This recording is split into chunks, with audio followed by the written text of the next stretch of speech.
Alright, so in the last episode I talked about if and then statements and how if, then, and else if statements and how they work. This episode I will be building upon functions and functions part 2, specifically returning and passing arguments through the functions. So I'm gonna actually go ahead and change the base plate color. I know I've done that before, and you should already know how to do that, but I'm gonna go ahead and show you how to do that with passing arguments, right? So I'm going to create a function called change color. And now we have a function.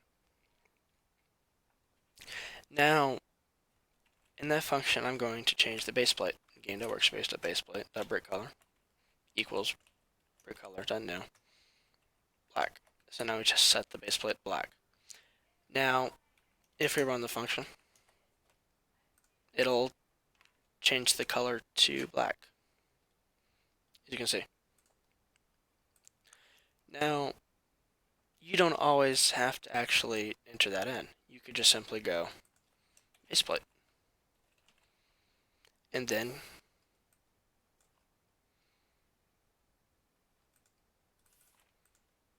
sorry, I spelled it wrong. Base plate.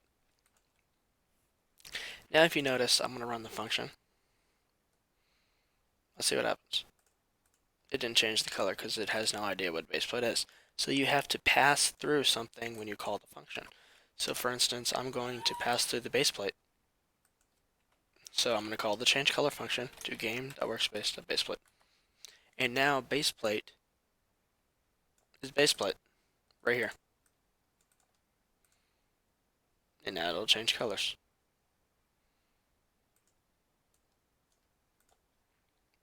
Now you can do this for colors too, actually. Here, so I'll do color, and then I'll do color.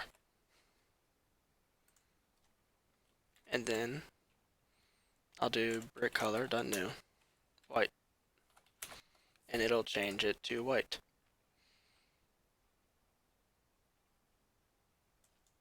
So essentially what I'm doing is I'm telling it, hey, I'm going to call the function, but I'm also going to tell the function to do things.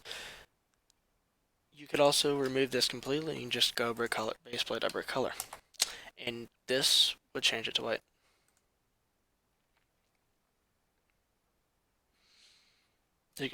Huh, didn't change it to white. That's new.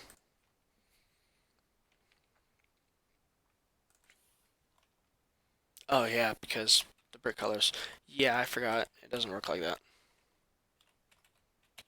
You have to actually assign it because whenever you do that, you're getting the brick color and it's stored in memory and the brick color changes in memory. It's kind of hard to explain, but essentially that won't work because yeah, it's like saving data. Until you update that, you won't be able to change it. It'll stay the same until you update it. You actually have to update it and get the brick color straight up. And now if we run it, it'll change colors. Now, that's how you give a function arguments. You could do so much more with this. You can return if a player dies and you want to check how much, if they're, here, for instance, let me actually do that. I'm going to, never mind, connect a function to when the player dies. So I'm going to do go players, use game.players, and that gets the player, because game.players, we're getting the player list. And then player.playerAdded, connect function. And that returns the player that is joined. If we test that out and print player, it will print player. See, it printed me when I joined. So here I'm connecting the player added function to a function that returns the player. And if you want to look at documentation, I can show you that right now. Player. Players. So you have player added, player membership changed, This is in the object browse. If you don't know how to get to the object browse, go to my beginner studio basics. I talked about this. Child added, child removed, player removing. These are all the events you can call right here. These thunder, lightning bolts, or whatever they're called. These will all fire a function using connect, and they all return something. But I'm also going to do player dot character added connect function, and it's the same thing with that. This also returns the character that was added. So if we do char and print it, whenever I join as a character, it prints my character. And if I reset, it will also print my character again.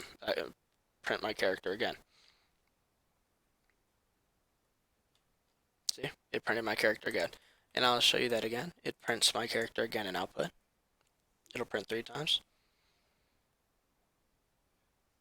Like that. So now we know where the character is. So now we know that the player is being added. So now I'm going to get the player's humanoid. Or equals character. Find first child. This finds the first child. This finds the first object that has the name humanoid. Hence find the first child called humanoid. And then humanoid dot died, which is an event of humanoid. If I open up the object browse and I go to humanoid,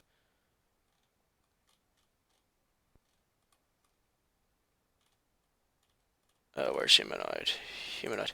If we go to humanoid, we notice died is a event, and you can call that with the connect function. Ragdoll is an event, strafing is an event, climbing, child removed, changed, ancestry, all this stuff. You can call it just like you can with humanoid.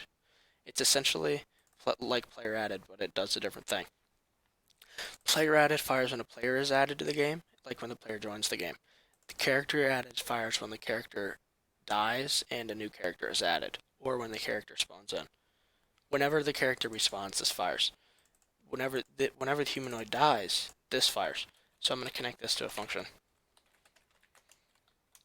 and that will fire the function. If I print died, when I die, it will print died.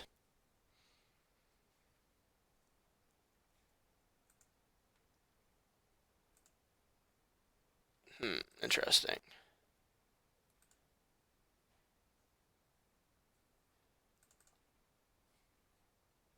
Attempt to next note died.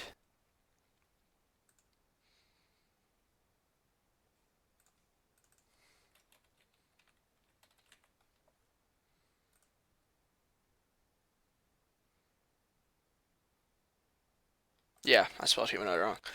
Now when I reset, it will fire the died event. As you can see, it printed I died. This basically means that yeah, we're good, and now we know that the players died.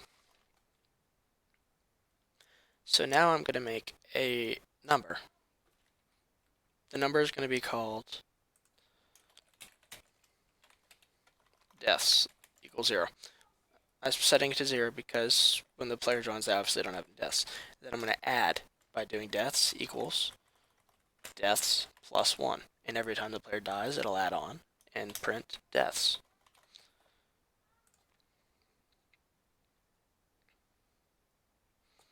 And now if you notice, if I die, it'll print 1 because I died once.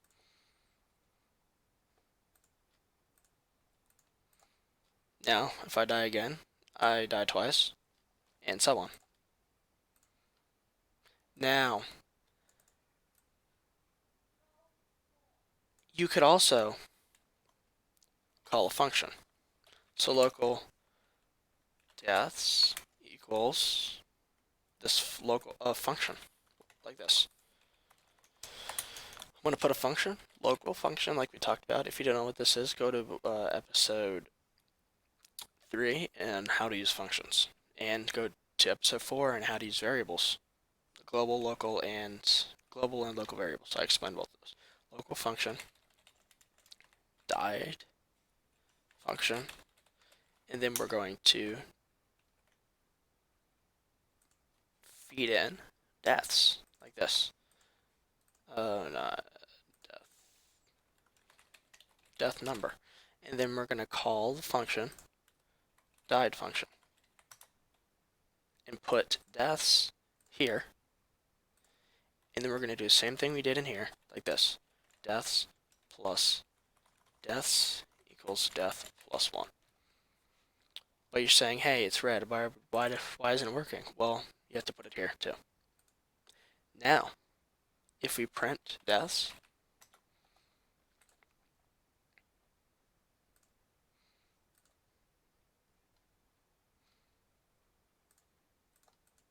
it prints death there. Because we are feeding in the number that we started with here, and we are adding it here. Now, you could also print deaths here by doing this, right? Let's try it. Let's see if it works.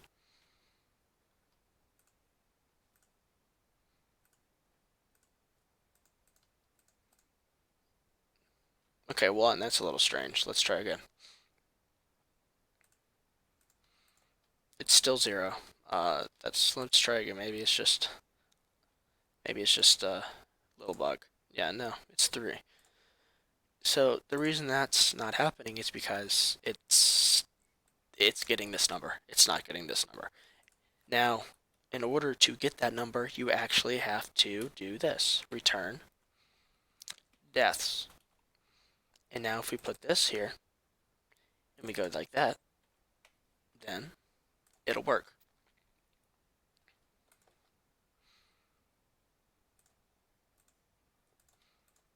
It prints 1.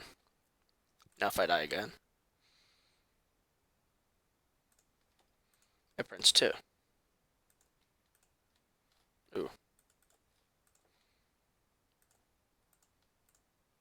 It's printing 1. Alright. It's because that's a simple mistake. The reason it was printing 0 is because I did that. Now if I put it at the top, it'll always add when the player joins.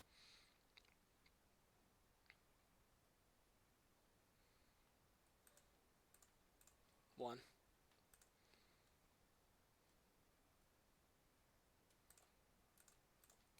One. What? Okay, what's going wrong here?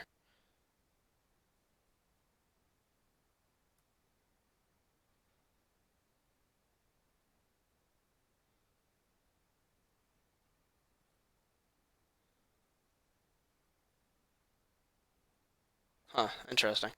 Actually, I don't know what's wrong here. Let me debug this. In this case, I would print the deaths here to see if... Here's an excellent example of debugging. I would print the deaths here to see if the deaths were changed, and I would also print the deaths here to see if the deaths were changed.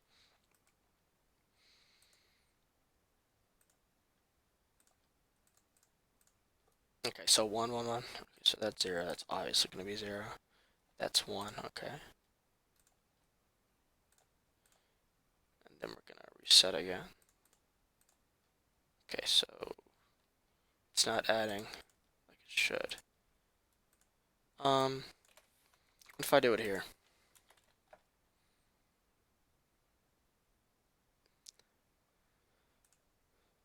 So when the player joins, their deaths is set to 0. So that's 1.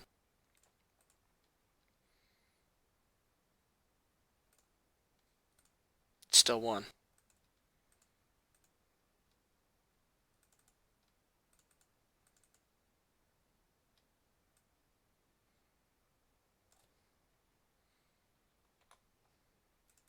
I'm actually just going to feed a number in there.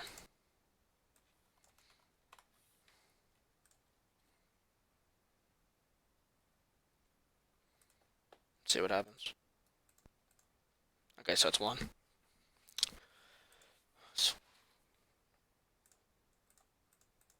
Oh, it's being overwritten every time. That's why.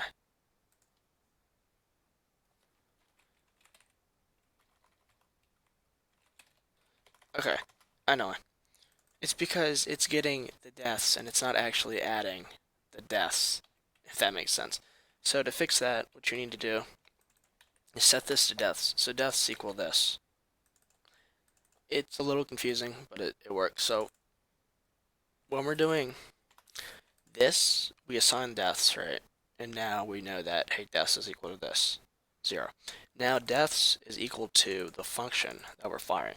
So deaths is still 0 when it enters here. And then we're adding 1 to deaths. And it'll return deaths, and 1 will now be this. And then, let me just run it and show you. So now if we die, you'll notice it says 1. It should work. Yeah, see? It works. Because essentially what we're doing is we're updating the number. So whenever it updates this value, so let's say this value is 5 and this value is 4 right here, 4, this would mean that whenever this fires, this would now equal 5, and this would now go to 5, 6, and so on, whenever you call the function. And that's essentially how you return using Lua. Let me give you another example. So we have a function here that changes the base plate. Function. Oh my gosh.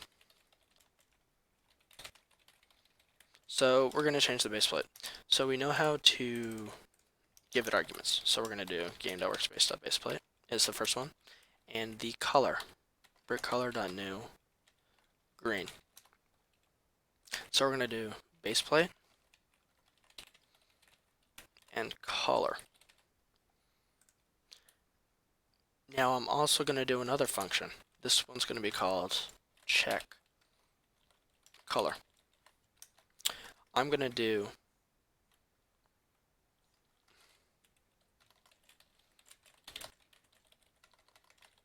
check color. Now I'm going to print. Now we know how to do that, right? So this is going to return the color that is given right here. So we're going to do baseplate.brickcolor equals color. So now we're setting the baseplate. It'll change the baseplate's color because we set it to green. Now it's also going to return the color. Now, if we run this now, it won't do anything because I didn't call the function though. Oh yeah, I know it's doing that.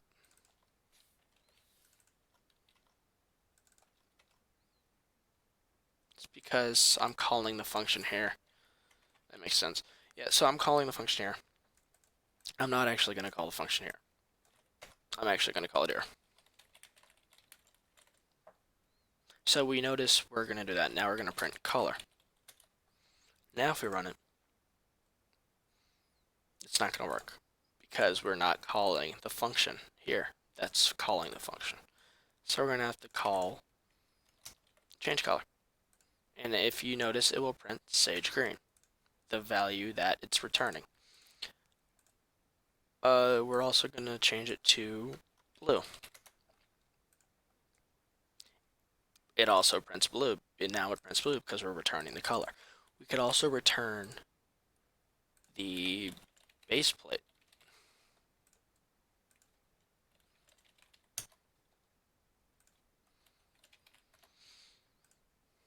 So now we have baby blue base plate. We could return, we can even return the function. Sorry. We could return the function as well. Wait,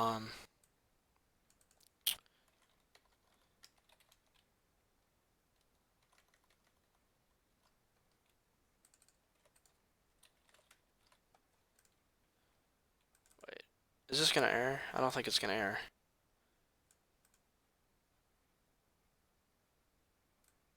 Yeah, because I didn't assign it. Never mind. Well, I'll teach you how to return functions in a later episode. This is running kind of long, But essentially, return returns a variable to another function that you call. When you call it, it assigns it to these variables that you give it. So in other words, color equals color here. Base plate equals base plate here. And then it'll print both of those. No matter what you do, it'll always do that. If you have any questions, message me on Discord or Roblox and join the server. Or join the Discord server in the description. I will also be linking the docs page for Roblox, talking about these if you have any more questions. So yeah.